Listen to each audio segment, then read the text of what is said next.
So this is our Ecodur1 patch and repair kit. These are great for small repair projects, maybe something like filling in a core when you've cut a sample out. This is a thick fiberized product that hangs very well. So this was actually applied at this slope. So this is going to hang well for you. It is also our only CRRC listed product, so it is California's Title 24 compliant, and a lot of other states are starting to pick up the and understand the need for reflective roofs.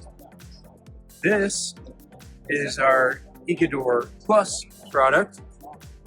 This is a self-leveling version without the whiteners or the fiber additives, and this is going to be used more when you've got an aesthetically demanding project where you don't want the roller marks or anything that way. You don't want the peaks to be left behind.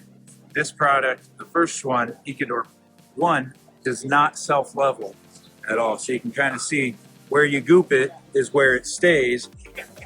Now when you apply it throughout the entire roof with a squeegee and a roller, you'll get a pretty uniform result, but where you really need the aesthetic, you can't have the ununiformity, that's where you'll go with the Ecodur Plus.